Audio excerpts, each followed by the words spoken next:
Hello, doctor Sami here. ഇന്നത്തെ question number 2, നമ്മൾ എപ്പോഴാണ് ഒരു ഡെൻറ്റിസ്റ്റിനെ കാണാൻ പോകേണ്ടത് എന്നുള്ളൊരു ക്വസ്റ്റ്യനാണ്. അത് വളരെ എന്താ പറയുക, ഒരു ആൻസർ ചെയ്യേണ്ട ഒരു ക്വസ്റ്റ്യനാണെന്ന് തോന്നി. നമ്മൾ എപ്പോഴാണ് ഒരു ഡെൻറ്റിസ്റ്റിനെ കാണാൻ പോകേണ്ടത്, അല്ലെങ്കിൽ വെറുതെ അങ്ങ് പോകണോ എന്ന് കുറേ ആൾക്കാർ ചോദിക്കാറുണ്ട്. നമുക്ക് എന്തെങ്കിലും പല്ലിന് പ്രശ്നം ഉണ്ടാകും മാത്രം പോയാൽ മതിയോ, അല്ലെങ്കിൽ എന്തെങ്കിലുമൊക്കെ നമുക്ക് അല്ലെങ്കിൽ വല്ല കേടോ അല്ലെങ്കിൽ എന്തെങ്കിലുമൊക്കെ ഒരു ഇഷ്യൂ ഉണ്ടെങ്കിൽ മാത്രം ഡെൻറ്റിസ്റ്റിനെ കാണാൻ പോയാൽ മതിയാവോ എന്നാണ് എൻ്റെ അടുത്ത് ചോദിച്ചിരുന്നത്.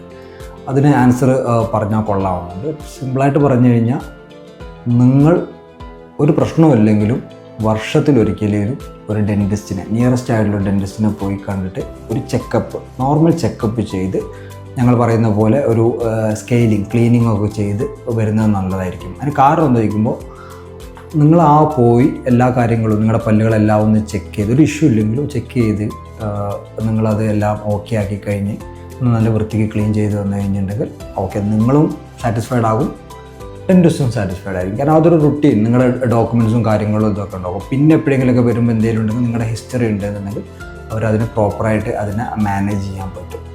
രണ്ടാമത്തെ കാര്യം, ഈ ക്വസ്റ്റ്യൻ തന്നെ നിങ്ങൾക്ക് എന്തെങ്കിലുമൊക്കെ ഒരു പല്ലിനൊരു ഇഷ്യൂ ഉള്ള ആളാണെങ്കിൽ, നിങ്ങൾക്ക് തന്നെ അറിയാം, ചിലപ്പോൾ ചെറിയ പ്രായത്തിൽ തന്നെ പല്ലിന് കേട് വരുന്ന ഒരാളുണ്ടാവും, അല്ലെങ്കിൽ പല്ലിന് വേദന വരുന്ന ഒരാൾ, അല്ലെങ്കിൽ പാരൻസിനൊക്കെ പല്ല് പെട്ടെന്ന് പോയി, അങ്ങനത്തെ ഒത്തിരി ഇഷ്യൂ ഉണ്ടുണ്ട്. നമുക്ക് തന്നെ അറിയാം എൻ്റെ പല്ലിന് എന്തൊക്കെയോ പ്രശ്നമുണ്ട്.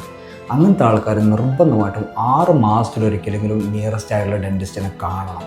എന്നിട്ട് പോയിട്ട് എന്തെങ്കിലുമൊക്കെ ചെറിയ കേടുകളൊക്കെ ഉണ്ടെങ്കിൽ ചെറിയ ഒരു എമൗണ്ട് കൊണ്ട് റെസ്റ്റോറേഷൻ പല്ല് നമ്മൾ ഫില്ല് ചെയ്യാമെന്ന് പറയും, അടയ്ക്കാമെന്ന് പറയും, പല്ലടയ്ക്കുന്ന കാര്യങ്ങളൊക്കെ ചെയ്യുക. അതിനുശേഷം അത് നിങ്ങൾ മൈൻഡ് ചെയ്യാണ്ട് വിട്ട് കഴിഞ്ഞാൽ പിന്നെ അതിനപ്പുറത്തോട്ട് നിങ്ങൾക്ക് നിങ്ങളുടെ takes a lot of money and pain. So ഏറ്റവും ബെസ്റ്റ് റുട്ടീനായിട്ടുള്ള ചെക്കപ്പ്. ചെറിയ എന്തെങ്കിലും ബുദ്ധിമുട്ട് തോന്നുകയാണെന്നുണ്ടെങ്കിൽ 6 മന്തിലും, ഒന്നുമില്ല എന്നുണ്ടെങ്കിൽ വർഷത്തിലൊരിക്കലെങ്കിലും. അതിന് കാരണം എന്താണെന്ന് വെച്ച് കഴിഞ്ഞാൽ, നമുക്ക് എത്ര നല്ല പല്ലാണെങ്കിലും നമ്മൾ ക്ലീൻ ചെയ്ത് കഴിഞ്ഞാൽ, പല്ലിപ്പോൾ നമുക്കൊണ്ട് ബേസിക്കലി നമുക്ക് വീട്ടിൽ നിന്ന് എന്താ ചെയ്യുക, പല്ല് ക്ലീൻ ചെയ്യാം.